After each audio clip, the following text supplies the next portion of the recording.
Jamaah sekalian, alhamdulillah kita akan coba untuk menjawab pertanyaan apakah pendiri Wahabi yaitu Syekh Muhammad Abdul Wahhab rahimahullah mengkafirkan para ulama dan kaum muslimin. Untuk menjawab ini kita akan langsung mengambil jawaban dari kitab yang dikarang oleh para ulama Wahabi yang diberi nama Ad-Durarus Saniyah bil Ajwibati An-Najdiyah. Mari kita angkat satu keterangan yang ditulis oleh muassis, ada pendiri dari gerakan Wahabi yaitu Syekh Muhammad bin Abdul Wahhab rahimahullah.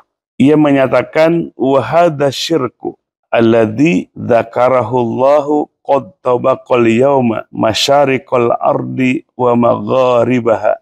Syirik ini yang disebutkan di dalam Al-Quran telah memenuhi hari ini dari masyrik sampai ke maghrib yang ada di muka bumi ini. Ilal ghuraba al-mazkurina, kecuali yang tidak kena syirik itu adalah ghuraba yang diasingkan, yang disebutkan dalam satu hadis Nabi SAW.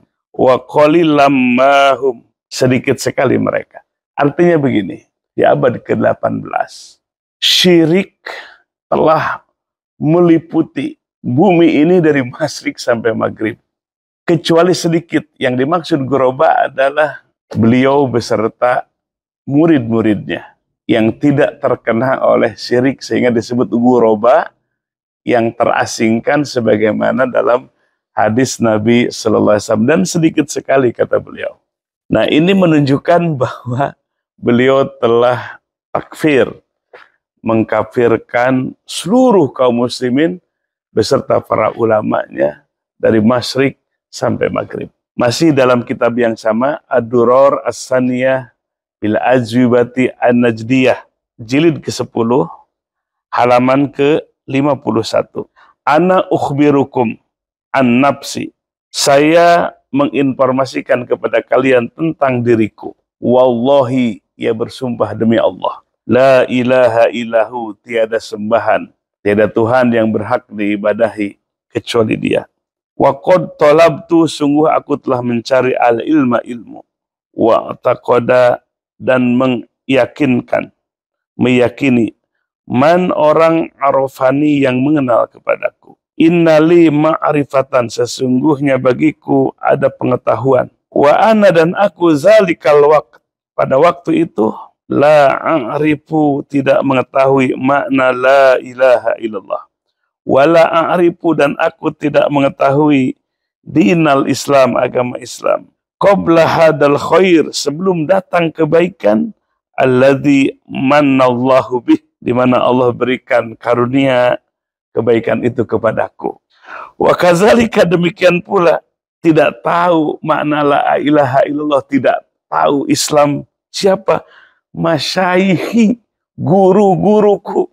Ia telah menuding bahwa guru-gurunya yang dia pernah sempat ambil ilmunya tidak mengenal makna la ilaha illallah, tidak mengenal Islam alias kafir. Ma minhum, tidak ada di antara masyayikh itu, guru-guruku itu, rajulun, satupun, arafa, yang mengenal zalika, kepada makna la ilaha illallah dan agama Islam. Jemaah sekalian, di sini Syekh Muhammad bin Abdul Wahhab rahimahullah bersumpah bahwa dirinya tidak mengenal makna la ilaha illallah, tidak mengenal agama Allah sebelum Allah berikan karunia kepadanya. Jadi ia mengaku sendirinya bahwa dirinya lah orang yang mendapatkan karunia dari Allah, yang lainnya tidak mendapatkan. Sehingga guru-gurunya pun yang pernah ia mengambil ilmu dari mereka dianggap tidak mengenal la ilaha illallah. Bahkan ayahnya pun seorang mufti di Najd disebut tidak mengenal la ilaha illallah, tidak mengenal agama Islam. Wal'iyadzubillah, kita berlindung kepada Allah.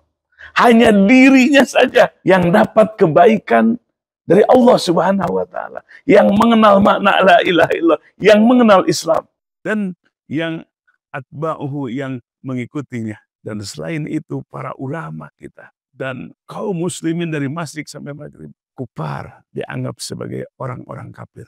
Nah inilah kita angkat ini bukan dari katanya, bukan dari orang yang membenci Wahabi, bukan, tapi langsung dari kitab mereka sendiri. Ini kitabnya. Nah, maka dengan demikian, kalau kita merujuk kepada hadis Nabi Shallallahu Alaihi Wasallam yang disahihkan oleh para ulama hadis, Nabi bersabda, Inna ummati la tajtami'u ala dhalalah. Sesungguhnya umatku, yang dimaksud umatku, tafsirnya adalah ulama umatku itu tidak akan berkumpul sepakat dalam kesesatan. Tapi kata Syekh Muhammad bin Abdul Wahab rahimahullah, para ulama tidak mengenal agama Allah, ada dalam kekafiran. Ini bertolak belakang dengan hadis Nabi Shallallahu Alaihi Wasallam. Kemudian sabda Nabi, "Faida ro'aitum al-khilaf," apabila kalian melihat perselisihan, alaikum bisawadil a'dham, maka kalian wajib mengikuti ulama jumhur, ulama yang mayoritas, bukan satu ulama, bukan ulama yang satu yang mengklaim dirinya benar, tahu agama. Justru kita harus bergabung, berada dalam barisan sawadil a'dham. Artinya jumhurul ulama, mayoritas para ulama, ulamaul muslimin. Mudah-mudahan Allah pelihara kita dan mudah-mudahan saudara-saudara kita Wahabi mudah-mudahan diberikan kesadaran oleh Allah Subhanahu wa taala. Wallahu a'lam bishawab.